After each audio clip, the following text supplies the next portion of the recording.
Call all hands. Beat to quarters. Run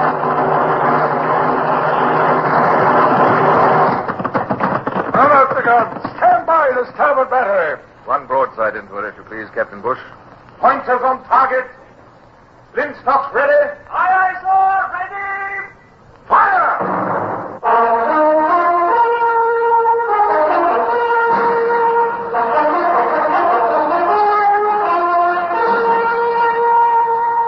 Presenting Michael Redgrave as C.S. Forrester's indomitable man of the sea, Horatio Hornblower.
Sailing brazenly into a Russian port had been a gamble.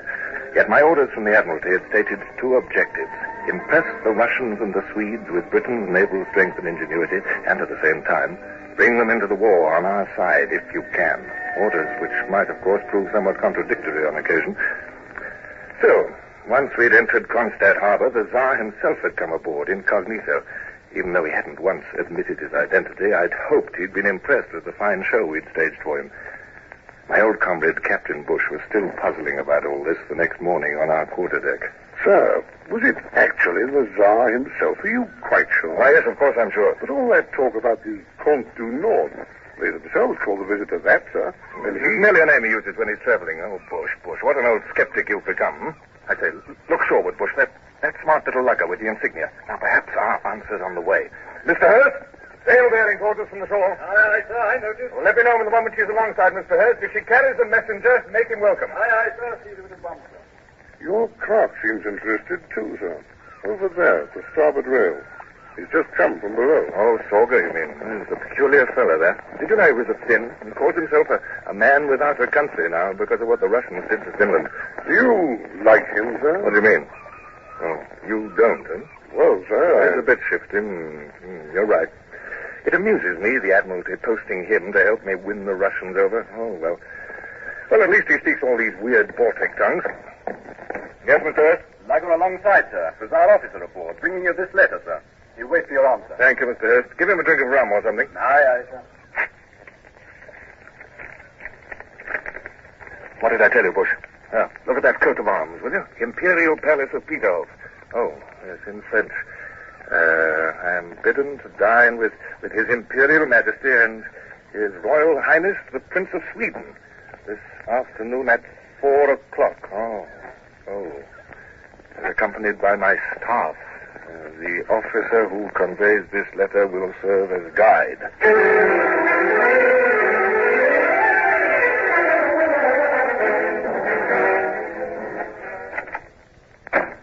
Mr. Mind.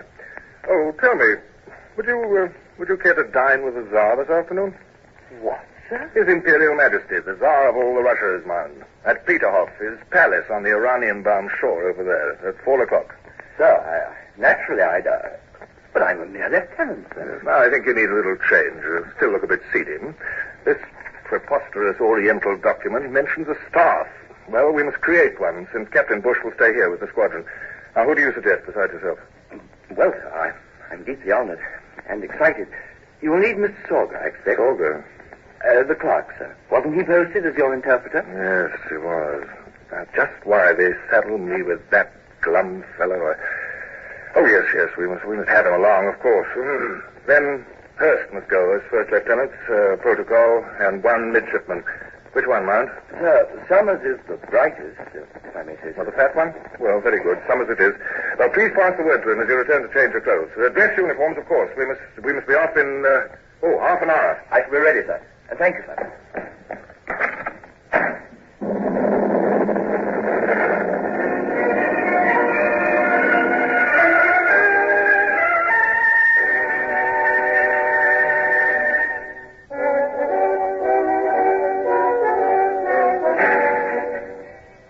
Peterhoff Palace definitely was not near the water. We docked amid saluting grenadiers in monstrous bearskins, and then were ushered into carriages in which we drove for what seemed miles and miles, past parks and terraced lawns and marble fountains. I couldn't help thinking how much my dear wife Barbara would enjoy all this. And at every turn there were sentries on guard, stiffly presenting arms as we whirled by. Ah, there now at last. The Peterhoff. Just round the next curve, you see. Richwood's casual remark about assassination had turned my thoughts uneasily back to Sorga and that pistol. I remembered the man's brooding hatred of Russia, his bitter sense of oppression, and suddenly, great heavens, why hadn't it occurred to me before? Could it be? Could he intend it? Yeah, I grew cold. As we drew up before the palace and were met by swarms of liveried footmen, I contrived to have a word alone with Mound, who, with Sorga and the others, had occupied another carriage. Of all my company, I felt Mound was the most reliable. So you see what I mean, eh, Mound? I do see, sir. Of course. Quite shocking, sir. Member of my own ship's company, my own clerk. It's inconceivable, and yet... Oh, well, perhaps I'm imagining the whole thing. I hope so, sir. Well, help me keep an eye on him. It looks as if there'll be a crush of people. Now, watch out. Here he comes now. Who's this with him, with all the gold lace? Please, you have the kindness to accompany me, Sir Hornblower? I trust that I see you in good health, Sir Commodore Hornblower. Thank you. I'm in the best of health, Your Excellency. And your squadron, which I had the pleasure of visiting but yesterday, in company with the Comte Junot. My squadron's in the best of health, too, Excellency. Yesterday, aboard your flagship, we discussed very briefly this man Bonaparte, his policies. Yes? It was, I believe, your opinion that his troops might constitute a real threat to Russia. Might, sir? I fear it's less conditional than that. Bonaparte overran Swedish Pomerania the other day. Sent 50,000 troops in the moment he got news of our appearance in the Baltic. Yes, Prince Bernadette of Sweden is here even now. This evening he'll be conferring with His Imperial Majesty. Yes, I had heard so. Now, sir, Bonaparte now controls the entire Baltic coast, right to the Russian frontiers. That would be most convenient to him in one particular event, in the event of his deciding to attack you. Perhaps you are right. And yet, you know, we've had a treaty with him. Oh, Bonaparte respects no treaties, Excellency. And now he's taken Pomerania, there's no base for an attack on his rear. He can march an army against St. Petersburg with no fear of it being cut off anywhere. Perhaps. There are so many considerations, pro and con. But for us it promises to be a very difficult decision. Then what Your Excellency is saying to me is that... Commodore, I am merely advising patience. Since there is no decision yet by those responsible for higher policies, I did not wish you to draw premature conclusions, nor to be over-hasty in communicating with your government. That was why I asked to see you privately. We must not seek to hasten the slow steps of history. And now, if I detain you longer, you'll be late for the imperial reception. There are lovely ladies waiting to meet you. They will soon erase that troubled frown of yours, I am certain.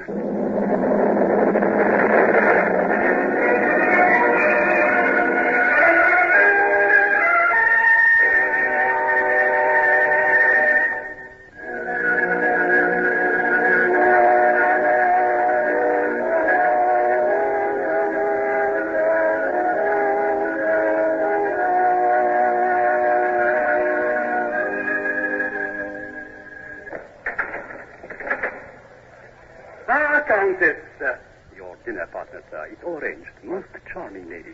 The Countess Kanyerin.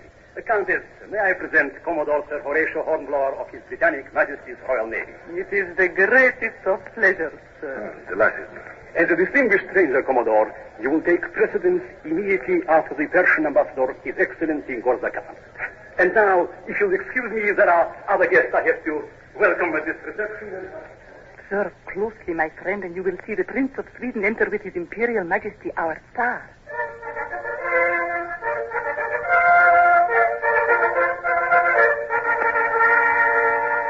Then suddenly I did see Sorga. He stood quite unobtrusively at one end of the gallery beside a pillar. But there was something in his attitude, fierce inner intensity that froze my blood. Alexander had conquered Finland. Prince Bernadotte had condoned the act, and there stood Sorga, hating both of them. I turned abruptly from the Countess and found the gallery stairs. I had to push my way through a dense crowd. Where was Mound? I might need help. Oh, there you are, sir. Well, nothing's gone amiss, sir. I've kept you in sight pretty steadily. Don't be a fool, Mound. Look at him now. Come, follow me. Hurry. I felt an agony of suspense now. It was almost impossible to move through the packed onlookers, all standing there gaping at the celebrities below. Oh, excuse me. Your pardon, madam. I'm sorry, madam, please. Your pardon, sir. Come on, hurry. And there stood Sorga by his pillar, so absorbed he didn't even notice our approach. His hand went to his waistband beneath his coat. He was drawing my pistol. Shall I shoot, sir? No, can't cause a commotion. There's just one way, one silent way. My sword. Stand back. I whipped my sword out of its scabbard. I couldn't afford to miss my mark at the first stroke. Slashed quickly at the wrist that held the pistol. With tendon severed, the man's fingers opened noiselessly. The gun fell heavily to the carpet, and Sorga turned in open-mouthed surprise, staring first at the spurting blood, then at me, venomously. All right, Sorga, that does it. Make one more move and you'll feel the blade somewhere else. Observe, it's pointed at your heart. Well, have you anything to say, Sorga? No, Commodore. I have nothing to say. Now, take the pistol, man.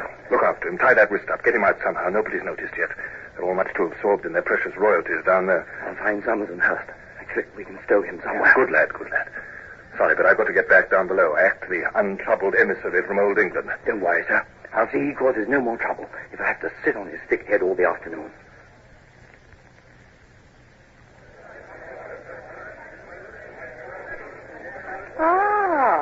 Welcome back, Sir Commodore. I'm extremely sorry, Countess. I had no intention. Such a great haste you showed in leaving me, monsieur. I couldn't help but think I had offended you. Oh, no, nothing like that.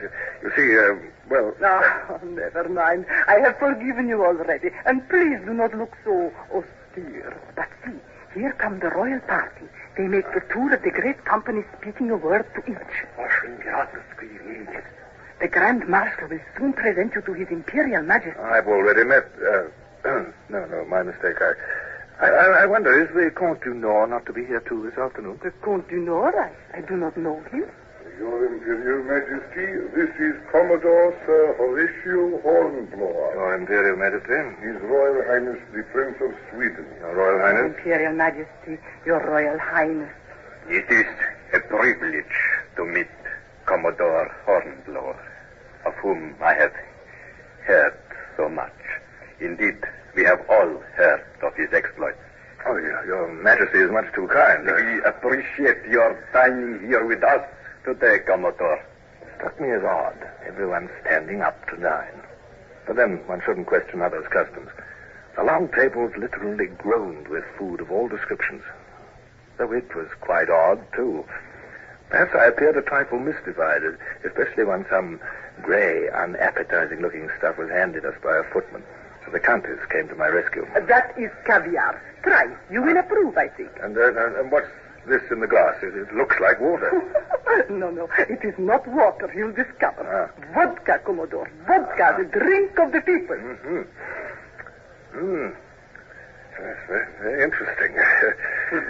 And this other stuff, this caviar. Delicious. It's truly delicious.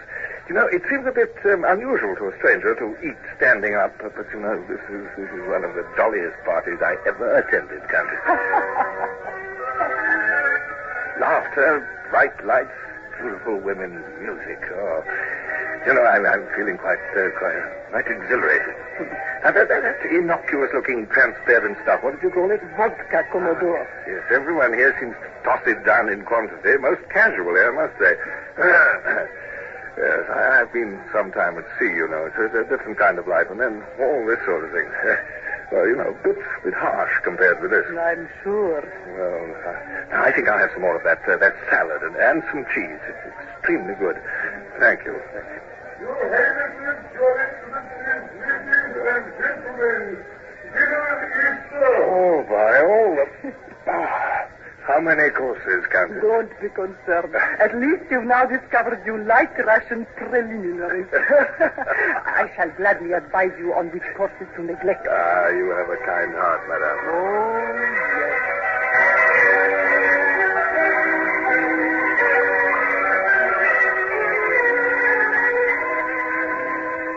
Do pictures interest Monsieur very much? Pictures? Yes. Painting. Oh, yes, certainly. The picture gallery of this palace is considered very fine.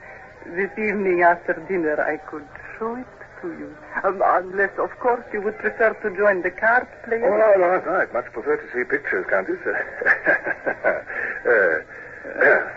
Well, after the royal party has withdrawn, if you are by the door on the far side, I shall show you the way. That would be delightful, madame. My husband, the Count, used to be quite interested in pictures.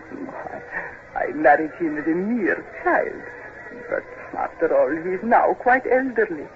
He has lost interest in them, I'm afraid. Just as we rose and left the dining hall, Nan slipped up to outside the doors. I thought you'd want to know, sir. We had him in a side room up aloft. Yes, good. Knew I could trust you, man. He fainted with the loss of blood. We had to use a tourniquet, half of my shirt. Summers and Hurst are guarding him. Anyone find out about it, man? No, sir. Nobody saw us go. Good. I poured some liquor on his coat, and from the smell of him, anyone will think he's drunk. We'll smuggle him out somehow. But, sir, the sooner we get him away, the better, sir. Yes, you're right. Except that, no, I don't think we can hurry off at once. No, hold the fort, man. We'll have to stay here another hour at least. Courtesy demands it. But, sir, I thought, just as you say. Here you are, Commodore. I've waited, as you see. I said you had a kind heart, Countess Camille. The Italian pictures of the Cinquecento are in the farthest gallery. But perhaps you'd care to see the more modern ones first. Their gallery isn't quite so well lighted. Unfortunately, it's just come to me that, I must return to my ship with the others. Yes, I'm afraid in times like these, so many duties weighing heavily. Indeed? And it is only now that you remember them? Well, I must. Thank you so very much for your great kindness to an awkward guest, and also for your friendliness. For me today, the Russians are the most delightful people in the world, but I must be getting back aboard my ship.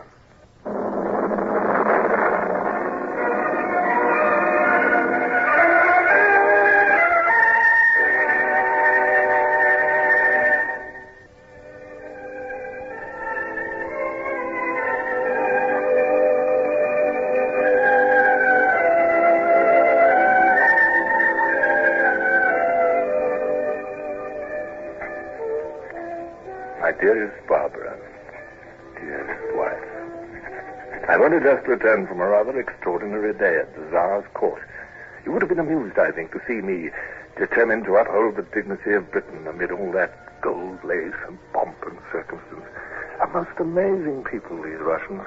Highly ambiguous as to their intentions in this war, yet going some lengths today to show me friendliness and sympathy. Oh, yes, there was a rather attractive little countess. I forget her exact name, who for a time made herself especially amiable in showing courtesy to us strangers. None of them here, however, can begin to compare with our English women, either in appearance or deportment. Just when we shall move out of Kronstadt Harbor, I'm not quite sure yet. I miss you so very much tonight. I send you all my love. Remember that. Your most obedient husband, Horatio.